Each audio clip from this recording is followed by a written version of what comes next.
तो एक पौंड्रक नाम का राजा था, उसको भगवान बनने का भूत सवार हो गया।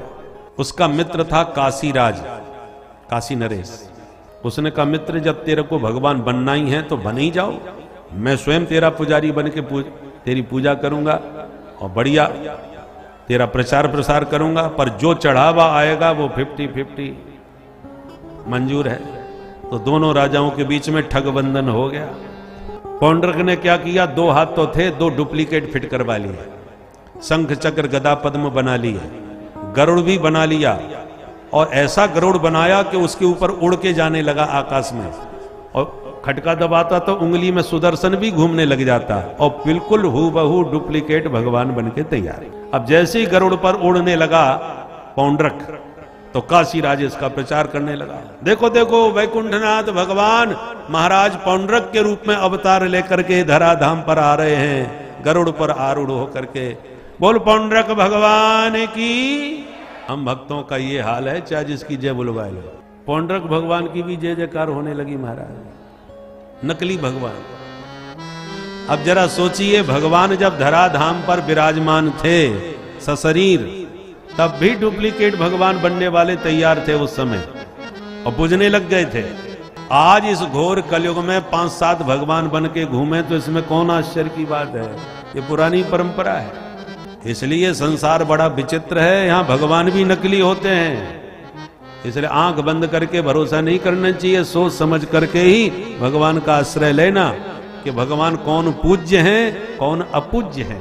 अपूज्या यत्र पूज्यन्ते पूज्यानां च व्यतिक्रमः त्रीण तस्य प्रजायन्ते दुर्भिक्षम मरणम भयम।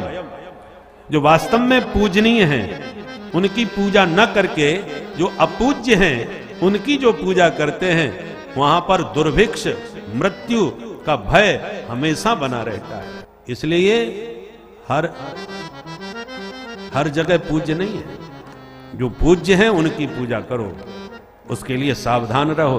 पहले हमारे यहाँ मार्गदर्शन कराने के लिए हमारे कुल गुरु हुआ करते थे, कुल गुरु कुल देवी हैं, ये हमारी परंपरा। ताकि हम लोगों को परंपरा के ज्ञान नहीं है, तो जो हमारे कुल गुरु होते हैं वो हमारी परंपराओं के अनुसार हमारा मार्गदर्शन कराते हैं। हर जगह की परंपराएं अलग अलग होती हैं, परंतु अब धीरे धीरे कुल गुरु विलुप्त होते चले जा रहे हैं। कोई कहीं जाके बस गए, कोई कहीं जाके बस गए। छोटे छोटे बच्चे हैं, हॉस्टल में चले गए पढ़ने के लिए, पढ़ करके निकले तो जॉब लग गया, तो कहीं विदेश चले गए, वहीं विवाह शादी करके बस गए। अब उन्हें पता ही नहीं है कि हमारे कुल गुरु कौन है, हमारी कुल परंपरा क्या है, हमारा गोत्र क्या है, प्रवर क्या है, वेद क्या है, शाखा क्या है, सब भूल भाल गए। एक बार विदेश में हम सज्जन ने बुलाया यूरोप में, और उन्होंने कहा कि महाराज हम रुद्राभिषेक कराना चाहते हैं, सोमवार है। तो हमने चलो हम करा देते हैं। तो जब संकल्प बोला तो हमने कि हम गोत्रोत्पन्ना। हाँ, बोलिए आपका गोत्र क्या है? बोले महाराज ये क्या चीज है? हमने कि तुम्हारा गोत्र नहीं है, कुछ पता नहीं है?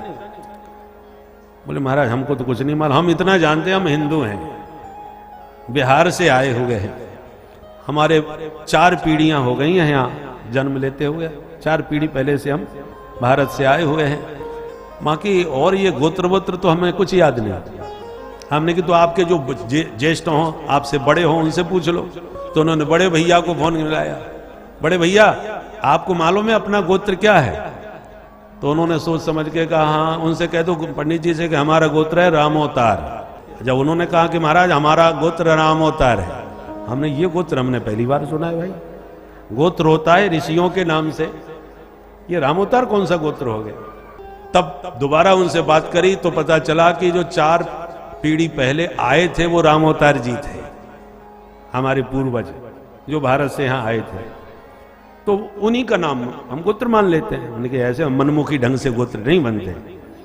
तब हमने पूरी पीठाधीश्वर शंकराचार्य जी महाराज से इस विषय में जब चर्चा करी कि जो विदेशों में जाके बस गए हैं या किसी भी कारणवश अपना गोत्र आदि भूल गए हैं, वो यदि शुभ कर्म करेंगे तो हमारे यहाँ हर काम में पहले संकल्प होता है और संकल्प में गोत्र बोलना पड़ता है, तो क्या करें?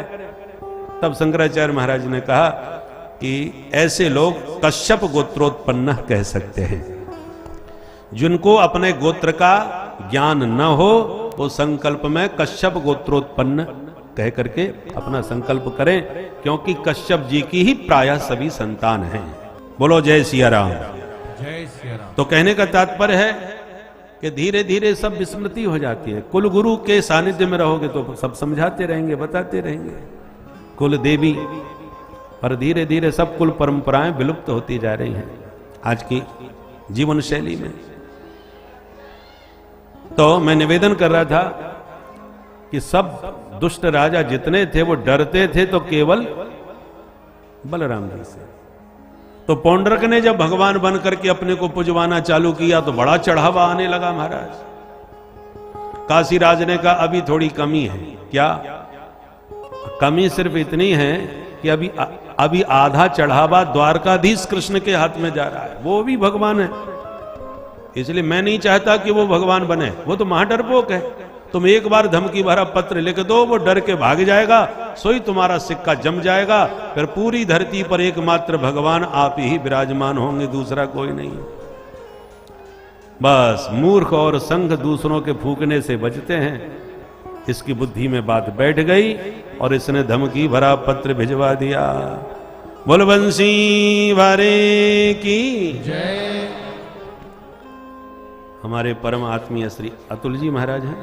हाँ,